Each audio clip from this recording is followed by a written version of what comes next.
Howdy everybody, my name is Anthony Sepulveda and I'll be refuting the claim of fact that middle and high school starting at a later time will have a significantly positive effect on students. Now the speaker, in order to prove this claim, went through the following. He stated, school starting at a later time will have a positive health impact on students. Sleep deprivation has negative impact on students and younger teachers. And 3, schools that have implemented a later start time are seeing positive results. Now, the advocate's first point, that school starting at a later time will provide a positive health impact for students, essentially boils down to the advocate pointing towards the positive benefits of sleep. And this in turn blurs with his second point that not getting enough sleep is bad for you. So I hope you don't mind, Richard, but I'm going to take an unorthodox method of addressing this because I think the problem isn't that sleep is bad for you, because I think we could all agree that getting 8 hours of sleep is good for you, and if you don't get that, you're going to see negative health effects. The bigger question is why these kids are not getting the full night's rest that they should be getting, and this is an issue that the advocate fails to properly address. So the advocate stresses on the teenager circadian rhythm, and he states that as you transition from childhood into adolescence, your circadian rhythm shifts, and you want to sleep at a later time. So instead of going to sleep at 8 or 9 p.m., you're more naturally inclined to go to sleep at 11 p.m. And and going to sleep at 11 p.m. and getting ready for a 7:30 class is going to give you about like 7 hours of sleep at the maximum. And it's true, when you transition into puberty, your circadian rhythm does shift. But there are ways to worsen this shift and postpone it, making it even harder to go to sleep. And there's ways to remedy it and make it a lot easier for you to go to sleep.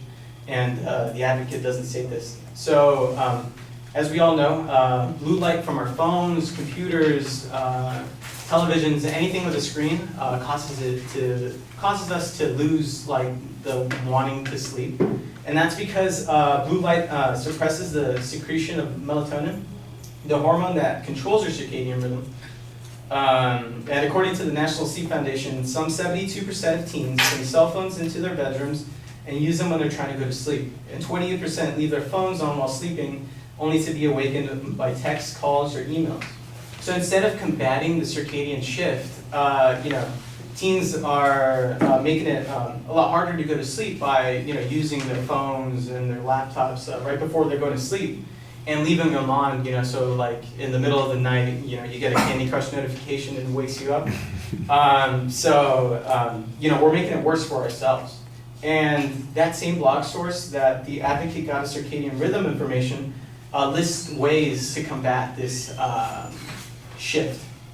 So, and it was something that wasn't an honest speech. It says parents or the students themselves may impose strict bedtimes, so like going to sleep at the same time every day. Limit internet access, lessen environmental stimuli in the bedroom, drink a glass of warm milk, before bedtime, etc. These are things that can help us go to sleep earlier.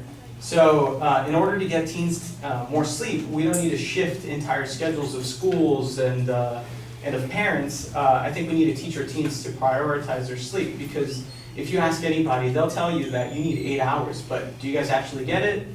No.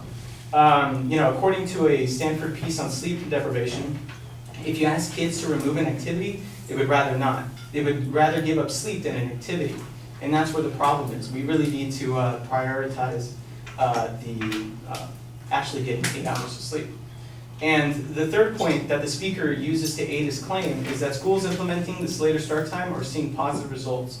He talks about students being more awake, being more attentive, fewer car crashes. But what he doesn't mention are the logistical problems of enacting this later start time. According to the U.S. News and World Report, transportation is the biggest hurdle that school districts face.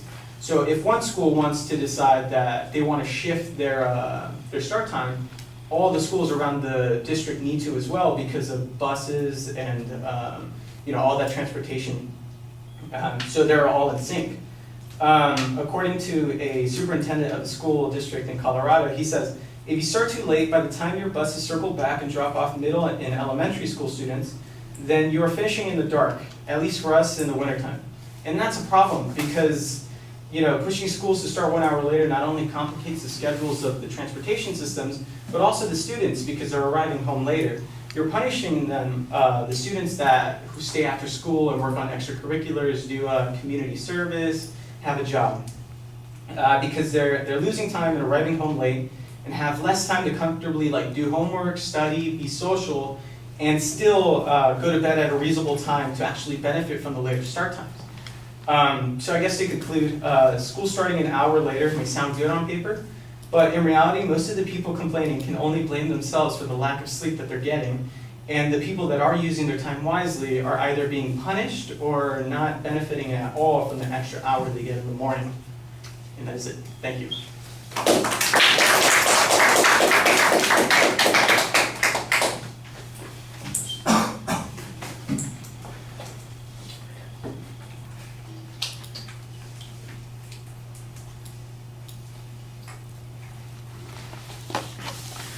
All right, the structural stuff is all fine at the beginning, previewing everything, and you seem a little defensive about having to combine the first and second points. I don't think there's anything to worry about there. Basically, it's the same argument, like you said. So all of your responses being grouped that way. You're going to need to do that, for instance, when we do the debates. Sometimes it'll turn out that, say, they'll have point number 2, A, B, and C, and A, B, and C are all saying the same thing. You don't need a separate response to each one of those. Just give us a response that addresses all those things. Not a problem.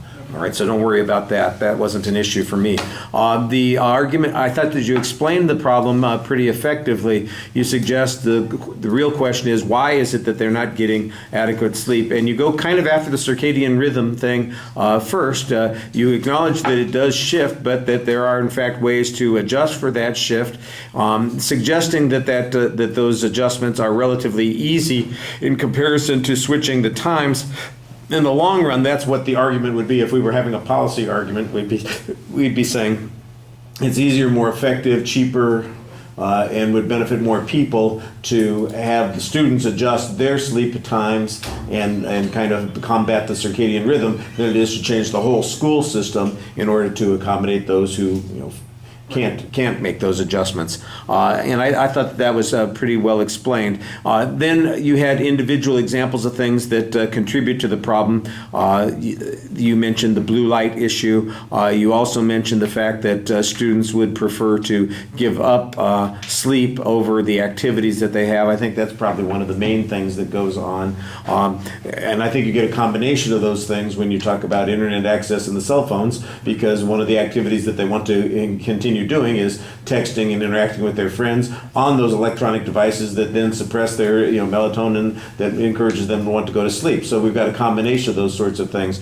And that there is a pretty straightforward answer. Now, if there was better evidence here that talked about how, if you have a strictly enforced routine where you say, I'm going to force myself to go to bed at 9 o'clock or 10 o'clock every night, regardless of what's going on, that the circadian rhythm ultimately adjusts to that, that would be a perfect piece of evidence to fit into that point. I don't know that you had anything that said that. You had kind of the suggestions and inferences that went along with that. And then on the third point, basically, these are kind of workability and disadvantage arguments that come up. Should we be making this change, that there are negative consequences of that? Those would be more useful in the debate. If we were having this as a topic, for instance, I think you'd have two disadvantage arguments that you're dealing with here. One on the complications with transportation, and one on the consequences of moving the school day to a later time so that it finishes a later time because it affects extracurricular activities and socialization and all those sorts of issues. So those are negative consequences. I'm not sure that they it doesn't necessarily refute the advocate's point that schools that have tried it have resulted in some benefit, but it suggests that there is a counterbalancing argument. Like I said, in a policy argument, that'll matter. So when we get to those things, please remember that, and we'll use that as an example.